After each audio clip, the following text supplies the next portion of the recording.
پھر افطار کے اندر چھولے بہترین ہیں، دہی بڑے دہی پھلکیاں ٹھیک ہے کم مقدار تھا، کیونکہ جو آپ کی جو پھلکیاں ہوتی ہیں وہ تلی ہوئی ہوتی ہیں، وہ بھی تھوڑی بہت اس طرح سے ہوتی ہیں۔ اور ایک اور چیز ہے جو کہ ہمارے سب کانٹیننٹ میں ایک کانسیپٹ ہے کہ کیا ہم 2 میلز اے ڈے پہ چل رہے ہیں کہ افطار اور سحری، یا پھر ہم 3 میلز یا مور دین 3 میلز جو ہے اس پہ چل رہے ہیں کہ سحری، افطار اور پھر ڈنر رات کا کھانا، اور اس کے بعد بھی کوئی سنیکس اور پھر سحری۔ میں پرسنلی تو یہ بہتر سمجھوں گا کہ بہتر یہی ہے کہ آپ 2 میلز پہ رہیں، کہ آپ نے سحر کی اور افطاری کی۔ افطاری میں اس سے بہتر ہے کہ آپ یہ چاٹس اور اس قسم کی چیزیں کھائیں جو کہ بندہ کھا تو لیتا ہے لیکن اس سے پیٹ نہیں بھرتا صحیح سے، اور پھر آپ دوبارہ ڈنر بھی کر رہے ہوتے ہیں تو بہت زیادہ وہ پھولتا ہے۔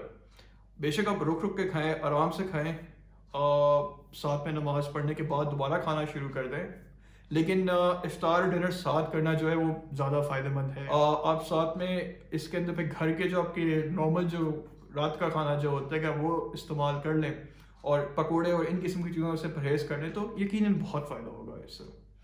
تو یہ تو ہو گئی کچھ کھانے کی ترکیبیں۔ افطار پارٹیز جہاں پہ میں آ رہا ہوں، ہماری خوش قسمتی تھی بہت ہے کہ ہمارے بہت سے دوست اکٹھے رہتے تھے، تو افطار پارٹی کا کانسیپٹ بہت زیادہ تھا۔ اب افطار پارٹی کے ساتھ جو ویسے تو بہت اچھا ہوتا ہے سوشلائزنگ کے لیے، لیکن یہاں پر بہت ضروری ہے کہ اگر آپ کے 30 روزے ہیں اور اس میں آپ 8 سے 9 دفعہ پارٹی پہ جا رہے ہیں یا زیادہ اس سے، تو ایکسپیکٹڈ ہوتا ہے آپ سے کہ اب آپ کچھ کھائیں گے، کیونکہ آپ کے جو میزبان ہیں انہوں نے آپ کے لیے بہت کھانے پکائے ہوں گے۔ لیکن یہاں پر ضروری ہے کہ گٹ میدا آپ کا اپنا ہے، پیٹ آپ کا اپنا ہے، صحت آپ کی اپنی ہے، اور یہ بہت ضروری ہے، اور یہ ایک ہمارے کلچر کا پارٹ ہے۔ لوگ اوفینڈ ہو جاتے ہیں، لوگ مائنڈ کر جاتے ہیں کہ اگر آپ ان کے گھر جائیں اور آپ جسے کہتے ہیں نا اتنا نہ کھائیں کہ آپ پھر لیٹ جائیں، یہ ایک کلچر ہے، ایٹ لیسٹ میں نے تو دیکھا ہے، اور تھوڑا بہت روڈ بھی لگتا ہے کبھی کبھار کہ آپ منع کر رہے ہیں، لیکن یہ ضروری چیز ہے کیونکہ ہم سب اپنی اپنی صحت کے لیے خود ذمہ دار ہیں۔ میں ویڈیو تو بنا رہا ہوں لیکن اگر میں یہ چیزیں نہیں کروں گا تو نقصان دہ صرف میں ہی ہوں گا اور کوئی نہیں ہوگا اس سے، اور یہ ہر ایک کے لیے ضروری ہے۔ تو بالکل آپ منع کرنا سیکھیے، میں خود بھی ایک چیز سیکھ رہا ہوں کہ یار میرے لیے بس اتنا کافی ہے، میں اتنا ہی کھاتا ہوں، اور پرہیز کرنا ضروری ہے۔ تو یہ تو کچھ چیزیں ہو گئی کھانے پینے کے لحاظ سے۔ واک کرنا رمضان میں، آج جہاں پہ میں ہوں، میں اس وقت یورپ میں بیسڈ ہوں، ہمارا پہلا روزہ تھا آج الحمدللہ۔ واک کرنا تھوڑی ٹرکی ہو جاتی ہے کبھی کبھار کہ آپ کس ٹائم پہ کریں گے۔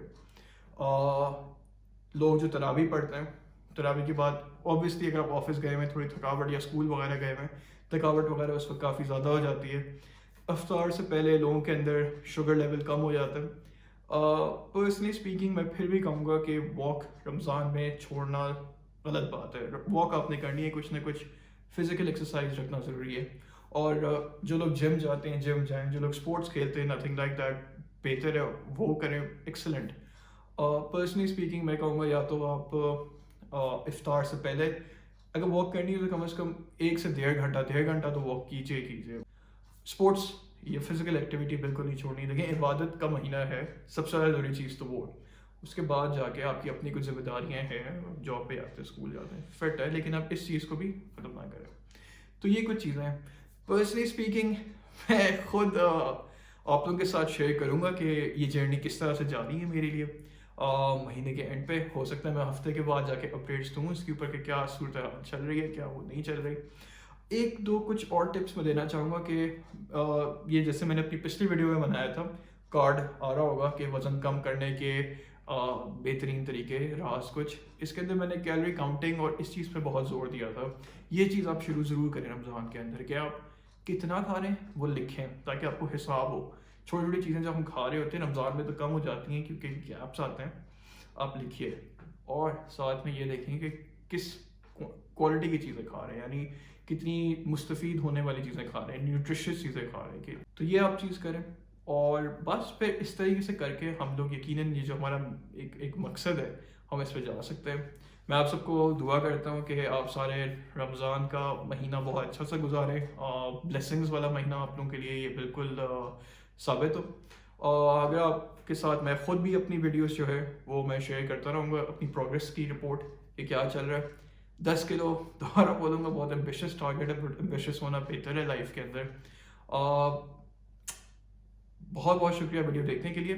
اگر آپ کو کانٹینٹ پسند آئے, میں ویٹ لاس کے اوپر اور فیوچر کے اندر اور ٹاپکس کے اندر جیسے کہ جاب سرچ کے اوپر, سی وی بنانے کے اوپر, انٹرویو ٹپس کے اوپر مزید ویڈیوز بناؤں گا. اپنے ایکسپیرینس سے آپ کے ساتھ شیئر کروں گا, اور ضرور سبسکرائب کریں, لائک کریں اگر آپ کو یہ کانٹینٹ پسند آیا. اپنا خیال رکھیے گا. رمضان مبارک سب کو.